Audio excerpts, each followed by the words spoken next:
በሀገራችን ለዘመናት የዘለቀውንና ድካም የበዛበትን የኋላ ቀር ግብርና ዘይቤ በዘመናዊ ቴክኖሎጂ በየጎጆው ያሉ ኩራዞችን ደግሞ በአምፖል ብርሃን መተካት የገጠሩን አኗኗር ያዘምናል። በዚህ ስትራቴጂ ከእርሻ ማሳ የሚሰበሰበውን ጥሬ ምርት በፋብሪካዎች እሴት በመጨመርና ከአገልግሎት ዘርፉ ጋር በማስተሳሰር የኢትዮጵያን ኢኮኖሚያዊ መዋቅር ከመሰረቱ የመቀየር ጉዞ ተጀምሯል። በዚህ ሂደት ከተማን ያዘመኑት ልማቶችና ቴክኖሎጂዎች ወደ ገጠር ዘልቀው በመግባት የገበሬውን ሕይወት ያቃልላሉ፣ እንደ ሀገር ሁሉን አካታች እድገትንም ያሰፍናሉ። ይህ የገጠር ሽግግር ተብሎ ይገለጻል።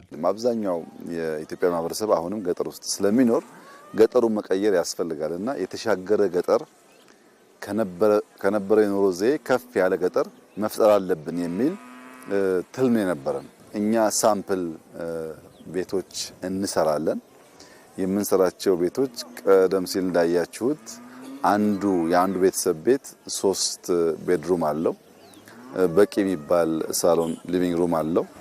ከጓሮም ከፊትም እርሻዎች አሉ። እንደምታዳምጠው ከብቶች ተለቀው ማሳ ላይ ሳይሆን ልክ እንደሰለጠነው ዓለም የሚመገቡበት ቦታ ተዘጋጅቶላቸዋል። ከብቶችና አርሶ አደሮች እንደከዚህ ቀደሙ አብረው አያድሩም። በእያንዳንዱ ጓሮ የጓሮ እርሻ አለ። ኢነርጂ ያገኛል። ከቤተ ዘመድ ጋር ራቅ ያለ አካባቢ ካሉ ሰዎች ጋር በስልክ መገናኘት ይችላል።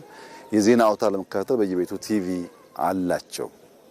ይህንን የአኗኗር ዘዬ በኢትዮጵያ ደረጃ 50-60% አመጣን ማለት ከበለጸጉ ሀገራት የአኗኗር ዘዬ አስተካከል ነው ማለት ነው።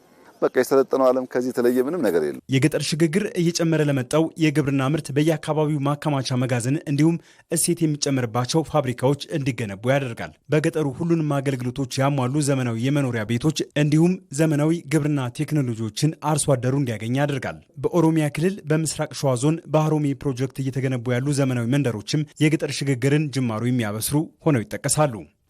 የተሻለውን ኑሮ ለመኖር የተሻለውን ቴክኖሎጂ ለማግኘት የተሻለውን እንደው ውሃ፣ መብራት፣ መንገድ ለማግኘት ሁሉ ነገር የተሟላለት መሰረተ ልማት በአንድ ላይ የተበታተነ ገበሬ ከሚያገኘው እልቅ እዚህ አንድ ቦታ ላይ ሰብሰብ ብለን የምናገኘው ይበልጣልም ደግሞ ዘመናዊነት ነው። እዚህ የተሰራው በጣም ደስ የሚል ቤቶች ናቸው። ከዚህ በፊት አይተማናቅ በጣም ደስ የሚል ቤት ነው።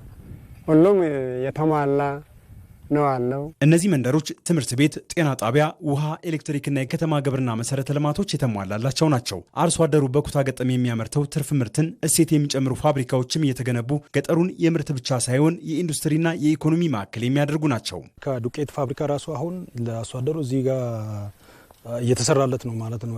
በኢቲአይ አርሶ አደር አንድ ላይ ተደራጅተው በማህበር ሞዴል ገበሮች እንዳለ እንትን አድርገን እያሰራን ስለሆነ ቶታሊ ሙሉ ፓኬጅ አለው ማለት ይቻላል ማለት ነው። በሀሮሜ ፕሮጀክት እየተገነቡ ያሉ ዘመናዊ መንደሮች አርሶ አደሩ ምርቶችን የሚሸጥበት እንዲሁም ከሌሎች አካባቢዎች የሚመጡ ሸቀጦችን የሚገዛበትን የገበያ ማዕከልም የያዙ ናቸው። የከተማን አኗኗር ወደ ገጠር በማምጣት ለበርካቶች የስራ ዕድልን ከመፍጠር ባሻገር ከገጠር ወደ ከተማ የሚደረገውን ፍልሰት በመቀነስ የገጠሩን አካባቢ የኢኮኖሚ ማዕከልነቱን የሚያጠናክር ይሆናል። የራሱ ምርት የሚሸጥበት ኤሪያ አለው። የራሱ ኮመርሻል ኤሪያ አለው።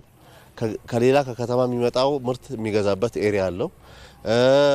የትምህርት ቤት ኤሪያ አለው። የሶሻል ኤሪያ አለው። ግሪነሪ አለው። ሁሉ ነገር ያሟላ ነው ማለት ነው። በምስራቅ ሸዋ ዞን ውስጥ ወደ 7 ወረዳ ላይ ጀምረናል። ወደ 13 ቀበሌ ላይ ጀምረናል። ከ300 ቤቶች በላይ ተገንብቶ እዚህ ደረጃ ላይ ደርሷል። ይሄ ደግሞ ጅማሬ ነው። በሁሉም ወረዳ ላይ በሁሉም ቀበሌዎች ላይ ለማዳረስ ይሰራል ማለት ነው። የገጠር ሽግግር በከተሞች ብቻ ተወስኖ የቆየውን ደረጃውን የጠበቀና የዘመነ አኗኗር በሁሉም የሀገራችን ገጠራማ አካባቢዎች ለማስፈን ያለመ ግዙፍ የለውጥ ጉዞ ነው። የኢትዮጵያን ግብርናና ኢኮኖሚ ከማዘመኑ ባለፈ የብዝሃ ዘርፍ ኢኮኖሚ አድማስን የሚያሰፋ ታላቅ ሀገራዊ እርምጃም ነው። የገጠር ሽግግርን እውን ለማድረግ ምርት በፍጥነት ለገበያ የሚደርስባቸውን አገናኝ መንገዶች፣ ኢንዱስትሪዎችን የሚያንቀሳቅስ አስተማማኝ የኤሌክትሪክ ኃይልና ሌሎች ወሳኝ መሰረተ ልማቶችን ለመገንባትም ትኩረት ተሰጥቷል። ይህም ግዙፍ ኢንቨስትመንት የሚጠይቅ በመሆኑ የመንግስትን ጥረት ብቻ ሳይሆን የግሉን ዘርፍ አቅምና የማህበረሰቡን ንቁ ተሳትፎ ይጠይቃል።